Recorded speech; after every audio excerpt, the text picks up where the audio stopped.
Kemunculan Penatua Sai yang tiba-tiba begitu asing sehingga untuk sementara waktu, seluruh pavilion menjadi sunyi senyap. Meskipun Sai Lao tidak sering menunjukkan wajahnya, setidaknya 50% dari orang percaya di kuil penguasa cahaya adalah ajaran yang disebarkan oleh Sai Lao, dan mereka sangat menghormati Sai Lao. Orang yang menempati urutan kedua setelah Qin Yichen dalam penyebutan harian adalah Lao Sai. Terutama kemurahan hati Sai Lao ketika berkhotbah, yang merupakan citra paling baik hati di hati setiap orang. Setelah perdagangan tanah awan dimulai, orang-orang yang datang untuk membeli tanah awan ini memiliki hubungan dengan Sai Lao sampai batas tertentu, dan mereka juga sepenuhnya mengakui kepercayaan orang-orang percaya ini. Tapi hari ini, Sai Tua datang dengan cemberut, dan aura yang kuat langsung mengejutkan semua orang yang hadir, tanpa kecuali. Sai Lao berjalan ke pavilion diam-diam, dan berjalan ke dalam kegelapan dari cahaya dan bayangan. Datang ke tengah pavilion, Pasai melihat daftar transaksi di atas meja dan melambaikannya dengan santai. Ambil. Segera setelah orang-orang percaya di kuil Guangzhou melihat postur ini, mereka tahu bahwa sesuatu yang besar pasti telah terjadi, dan mereka buru-buru menyimpan daftar itu sesuai dengan instruksi Penatua Sai. Saat membersihkan meja, ada suara langkah kaki di luar. Orang-orang percaya di kuil penguasa cahaya telah mengepung tempat itu, dan lingkaran-lingkaran sihir naik, membungkus semua orang di pavilion. Sampai sekarang, tidak mungkin untuk keluar dari situasi ini. Dengan kata lain, sejak mereka memasuki wilayah Bintang Changlan, mereka telah mempersiapkan hati mereka. Ini adalah kuil penguasa cahaya, yang dijaga ketat. Jika mereka terbunuh, tidak ada yang bisa melarikan diri. Hanya saja di masa lalu, mereka mengabaikan kemungkinan ini secara sengaja atau tidak sengaja. Bagaimanapun, ini adalah Immortal Realm, dan Light Lord Temple masih perlu berdagang dengan Floating Void City. Tentu saja, ini adalah jaminan penting untuk kelangsungan hidup mereka. Tidak peduli seberapa besar kontradiksinya, itu tidak akan sepenuhnya terbunuh. Tetapi sekarang, ketika Penatua Sai muncul di depan mereka, dia mengambil sikap perang, sehingga perwakilan dari kota-kota terapung ini sangat jelas bahwa jika mereka melakukan sesuatu yang salah sekarang, mereka akan kehilangan nyawa mereka. Tidak ada yang berani berbisik di sini. Semua orang menundukkan kepala dan tidak berani berbicara. Ketika meja dibersihkan, mata dingin Sai Tua menyapu orang-orang ini.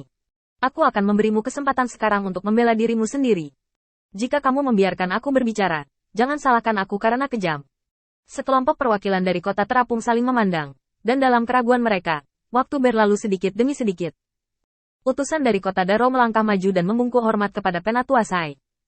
Tuan Pelindung Zuo, saya tidak tahu siapa yang Anda cari. Kami datang untuk berdagang di sini dengan pikiran kesalehan. Jika ada sampah di antara kami memiliki tanggung jawab untuk membayarnya. Kami juga meminta Wali Zuo untuk mengatakan terus terang bahwa jika ada gunanya bagi kami tidak akan pernah menolak. Sejak melunasi Saror dan mendapatkan kembali kualifikasi untuk berdagang di awan dan tanah, kota Daro telah mencoba segala cara untuk menemukan kesempatan untuk menunjukkan kesetiaan. Lebih buruk lagi, mereka sekarang berada dalam situasi yang sangat memalukan.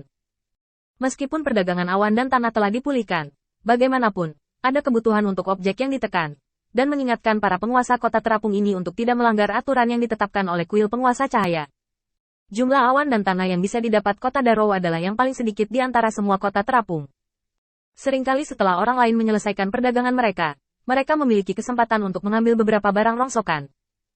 Melihat orang lain dengan mudah membeli tanah awan, kota Daro penuh dengan kebencian, bukan untuk menyangkal pendekatan Qin Yichen, tetapi untuk membenci sekelompok orang seperti Saror. Jika bukan karena masalah di kuil utama Sangguang, bagaimana Bian Cheng bisa berada dalam situasi seperti itu? Konsep di kota Daro telah berubah tanpa terlihat, tetapi mereka sendiri tidak menemukan pengaruh halus yang mengancam ini. Justru karena hal inilah sang utusan sangat ingin memanfaatkan kesempatan untuk menunjukkan kesetiaannya. Sai Lao melirik utusan itu dan berpikir sejenak. Sekarang ketulusan kota Daro sudah cukup, dan perubahannya terlihat dengan mata telanjang.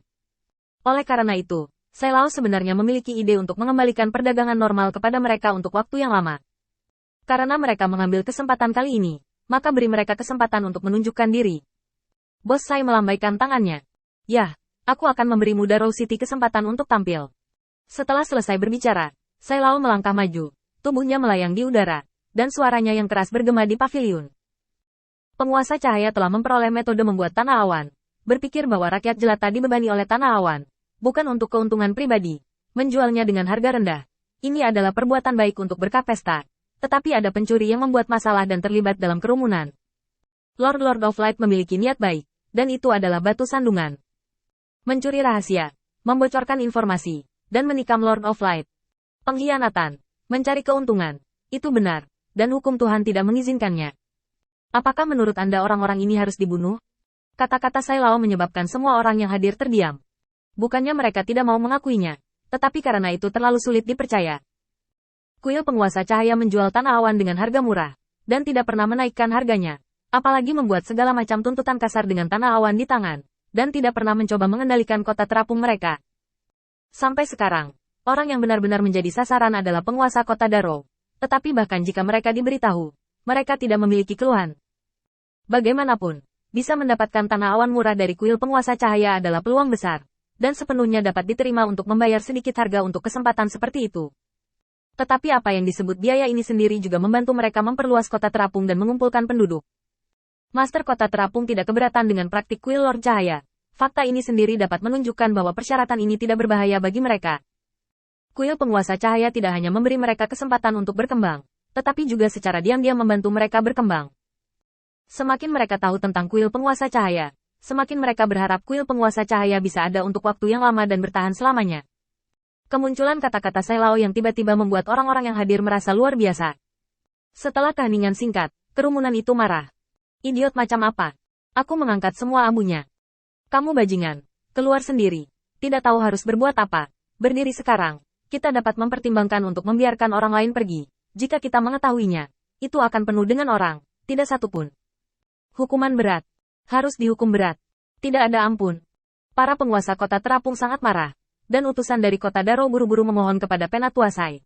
Karena takut kesempatan untuk menunjukkan ini akan terlewatkan.